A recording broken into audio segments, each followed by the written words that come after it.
At dawn, the river gives up what it has been hiding. Not bodies, not bones. Names, written in ink so faded it looks like dried blood, pressed into paper that smells of rot, iron, and wet wood. Found sealed inside a wall no one had opened in over a century. And the names are wrong. French surnames. Old ones. Proud ones. Names tied to plantations, parishes, and power. Names that once signed deeds and sermons. But beside them, listed carefully, methodically, are enslaved families. Husbands, wives, children, all carrying the same last names as the men who claimed to own them. This discovery wasn't announced. There was no press conference, no museum exhibit, no apology. The ledger was quietly archived, misfiled, then forgotten again. But it shouldn't have existed at all. In early 1836, Louisiana law was clear. Enslaved people were property. They were cataloged like livestock, not families. They weren't supposed to have surnames. And they were never supposed to carry the names of white landowners unless something had gone deeply, unforgivably wrong. Yet the ledger lists entire bloodlines. And next to some names, written in a different hand, are symbols, crosses, circles, letters that don't match any known record system. One page ends abruptly with a single phrase, removed for the sake of order. No explanation, no follow-up, just silence. This is not a story about slavery as it is taught. This is a story about what slavery hid, what churches blessed, what families protected, and what a whole region agreed never to remember. Because these families didn't disappear by accident. They were erased on purpose. And the people who erased them believed they were doing God's work. The parish sits low, where the ground never fully dries. Moss hangs from the trees like old lace.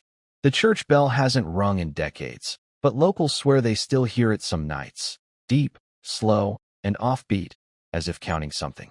The records from this parish are incomplete. Entire years are missing. Baptismal logs stop mid-sentence. Burial records list dates without names. Children appear once, then vanish. What remains is disturbing in its consistency. Enslaved families are grouped together, not by plantation, but by blood. Fathers listed beside children they were not legally allowed to acknowledge. Mothers named in margins, crossed out, rewritten, crossed out again. And always the surnames. French, Catholic, aristocratic. The church claimed ignorance. Later historians repeated the excuse.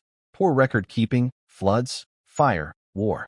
But none of those explain why the same priest's handwriting appears across 4 decades, or why certain families were baptized in secret, at night, with no witnesses listed, or why confirmation ages are wrong.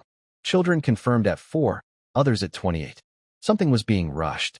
Something was being hidden. In one surviving sermon transcript, the priest warns his congregation about the danger of unclean lineage and bloodlines that confuse the natural order. That sermon was delivered the same month 3 enslaved families vanished from the records entirely. No deaths recorded. No sales. No transfers. They simply stop existing. Local folklore says those families were sent upriver. Others claim they were sold south. But shipping manifests don't match. Plantation inventories stay unchanged. People were missing, but no one admitted it. Because admitting it would mean admitting the truth. That these families were not just enslaved. They were related. Orphanages appear in the records like bandages over wounds. Established suddenly. Staffed by nuns who leave no personal histories. Funded anonymously by plantation families whose names appear nowhere near the institutions they financed. These orphanages served a specific purpose. They took in children with light skin and dark eyes. Children whose faces resembled men who preached from pulpits on Sundays. Children who spoke French before English. Children who knew things they were never taught. The intake records are cold. Parentage unknown. Mother deceased. Father unlisted. But the children arrived in groups, siblings separated by walls, by rules, by silence. Some were adopted out to distant towns under new names. Others stayed until adolescence, then vanished into apprenticeships. No apprenticeships are documented. What is documented are the punishments. Solitary rooms, fasting, forced prayer, and a recurring phrase written by different hands.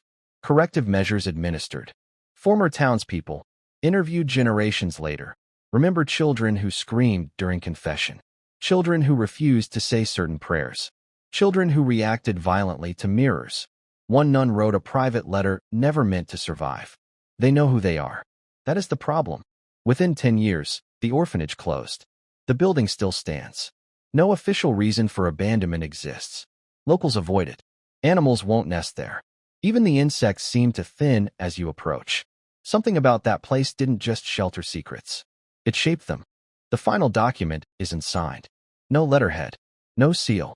Just a pact written in careful, educated handwriting. It speaks of containment, of social stability, of necessary discretion. It names families, not enslaved ones, but powerful ones. Landowners, clergy, judges, all agreeing to the same thing. That certain bloodlines must not be acknowledged. That certain children must not inherit. That certain truths must never surface. Because if they did, it would unravel everything. Property claims, religious authority, the illusion of moral order. The agreement ends with a warning. Future generations must be spared the knowledge of what was done to preserve peace. And for a long time, they were.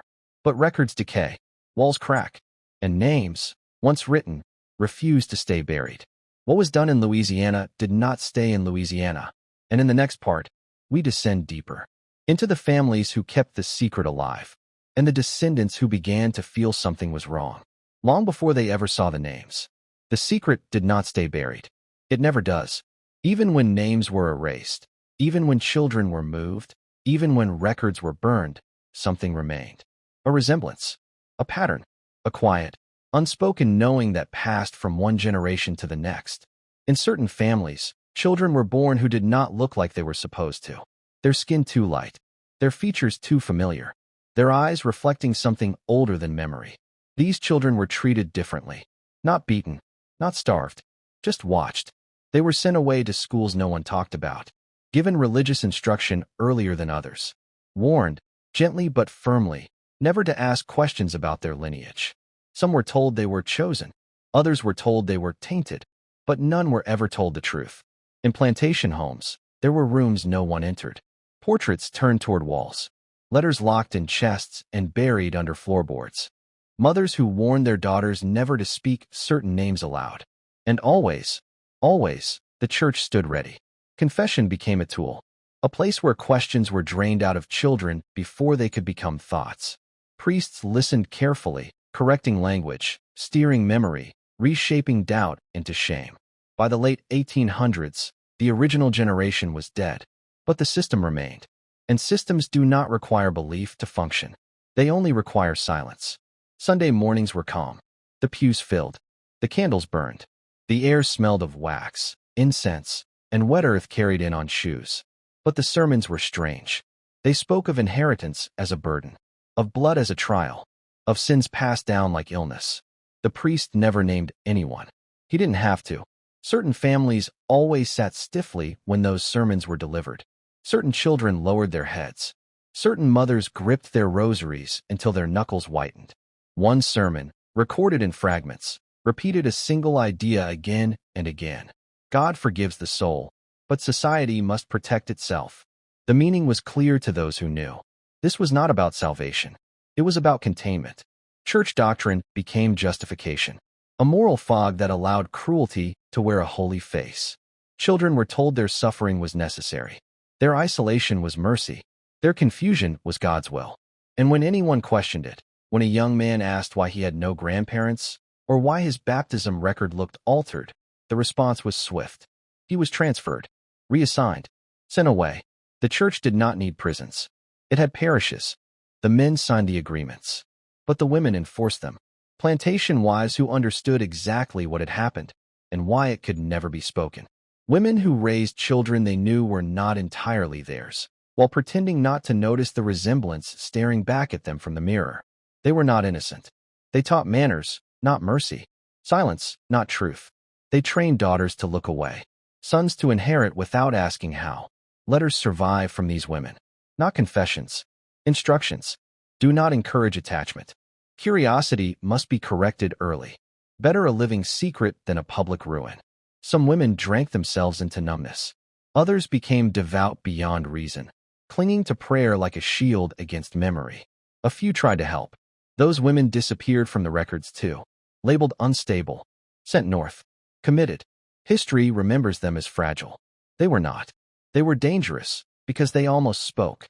The lie held until the early 1900s. That's when the cracks appeared.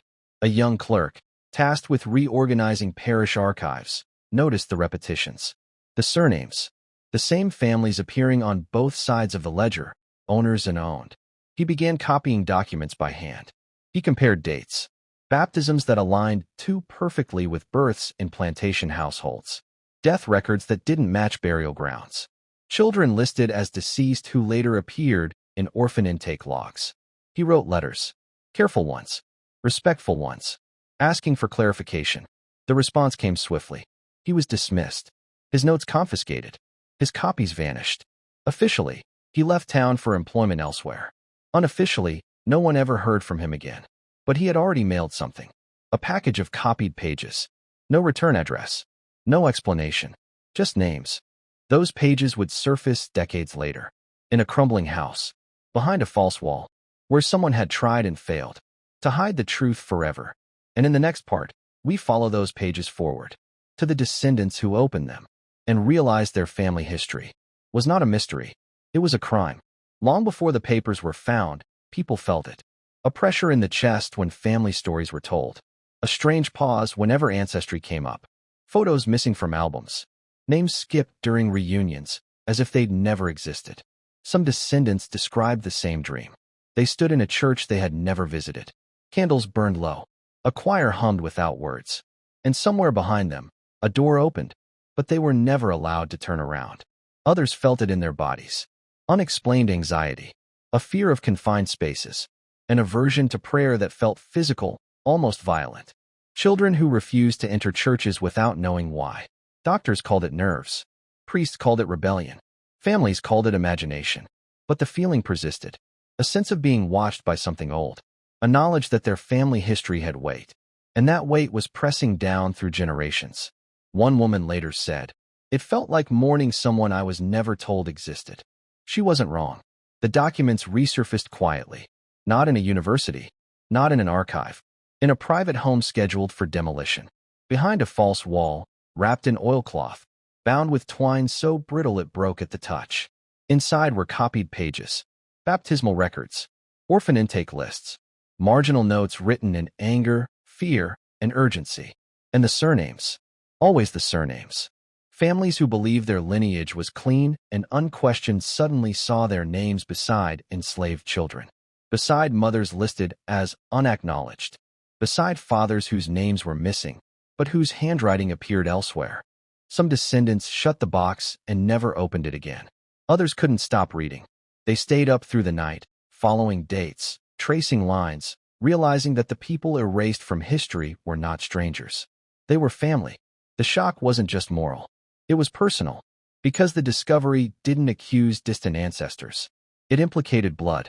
As word spread quietly, reactions varied. Some families denied everything, claimed forgery, claimed coincidence, claimed the past should stay buried. Others panicked. Lawyers were consulted, documents destroyed. Phone calls made to churches that suddenly claimed their archives were inaccessible. But a few descendants did something unexpected. They started asking questions out loud. They contacted historians. They compared notes. They spoke to elders who had spent lifetimes avoiding these conversations. And the elders broke. Stories spilled out in fragments. Whispers. Half-remembered warnings passed down from parents and grandparents. Don't dig too deep. It won't end well. Some things were done to protect the family. Protect it from what? The answer came slowly. From the truth. The agreement wasn't just about hiding shame. It was about preserving power. If those enslaved families had been acknowledged, property would have fractured. Inheritance laws would have collapsed. Churches would have been exposed as complicit, not just in slavery, but in something more intimate and more disturbing. Control of bloodlines. The agreement ensured that wealth flowed in only one direction. That children who didn't fit the image were removed before they could challenge it. That morality remained performative, not real. This wasn't chaos. It was administration. And it worked. Until memory found a way back in. Because blood remembers what paper forgets. And once the descendants understood that, the fear changed shape. It stopped being about the past and started being about what happens when the truth refuses to stay silent. In the next part, The consequences arrive. In broken families, public reckoning, and a church forced to confront what it had hidden behind faith.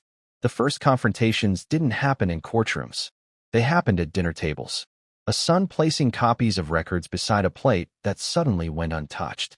A granddaughter asking why her great-grandmother's name appeared in two different places, once as an owner, once as a mother crossed out in ink. Silence followed. Then anger. Not guilt. Not sorrow. Fear. Elders accused the younger generation of betrayal, of digging up things that could destroy everything. Some cried. Others threatened to cut ties. A few admitted fragments, never the full truth. You don't understand what it was like back then.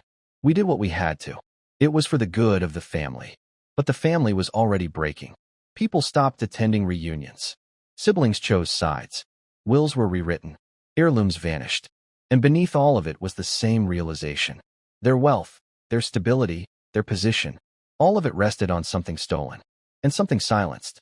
Once that was seen, it could not be unseen. When descendants approached the church, they didn't demand punishment. They asked for acknowledgement. They brought copies of baptismal records, proof of altered logs, evidence of children moved through religious institutions under false names. The response was immediate and cold.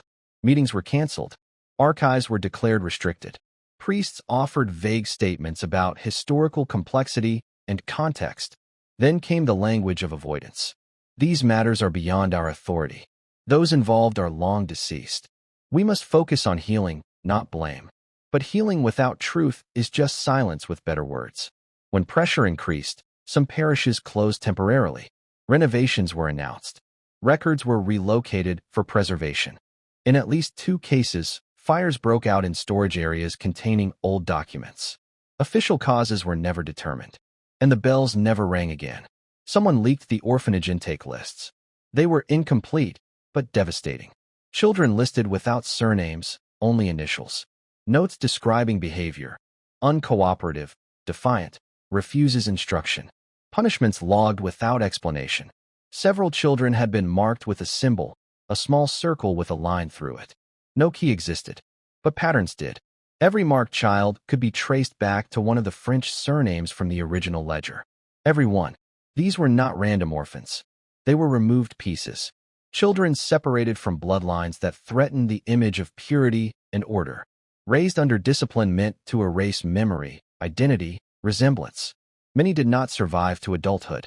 Their deaths were listed as illness. Accidents. God's will. But survivors spoke years later of nights filled with prayer that felt like interrogation. Of mirrors removed from walls. Of being told they were dangerous simply for existing. The orphanage hadn't sheltered them. It had contained them.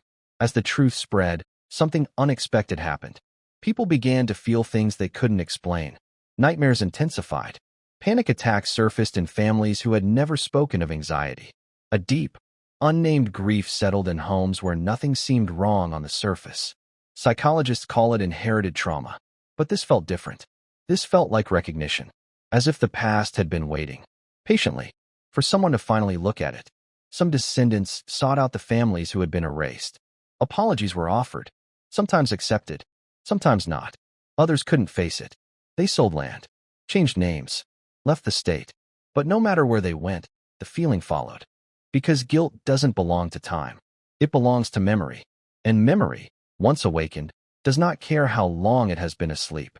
In the final part, we confront what remains.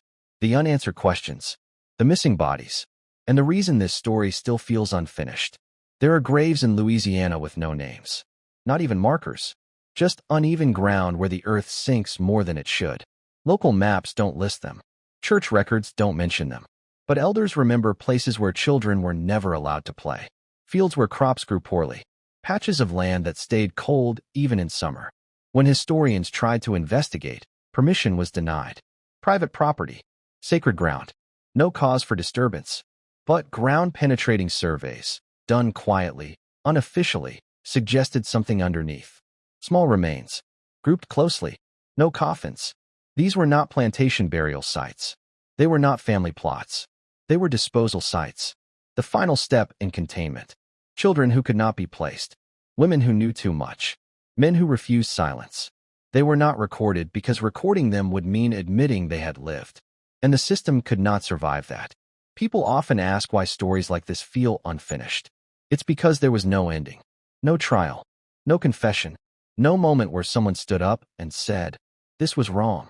Instead, the truth dissolved slowly into land deeds, church walls, renamed institutions, and polite history books that skipped the uncomfortable parts. The past was never confronted. It was managed. And when history is managed instead of faced, it doesn't disappear. It waits. In families who feel grief without knowing why. In towns that grow quieter instead of wiser. In churches that speak of forgiveness but avoid accountability. The horror here is not ghosts. It's inheritance. There is one question the documents never answer. What happened to the last generation? The final children listed in the orphanage records don't appear anywhere else. No death certificates. No adoption papers. No census entries. They vanish completely. Some believe they were moved out of state. Others believe they were institutionalized under new identities. But there is a darker theory, that by the early 1900s, secrecy had hardened into certainty. That mercy was no longer considered necessary. That silence became permanent. If that is true, then the system didn't just erase the past. It ensured there would be no future witnesses. What remains are names. Written once, crossed out, hidden, but never truly gone. They exist now in copied pages, in whispered family stories, in the unease people feel when they finally learn where their comfort came from. This is not a story meant to offer closure. It is meant to leave weight. Because history does not demand belief. It demands recognition. And until the erased are acknowledged, not as footnotes, not as scandals, but as people, the ground will keep sinking, the bells will keep ringing in empty churches, and the names will keep returning. Written where they were never supposed to be seen.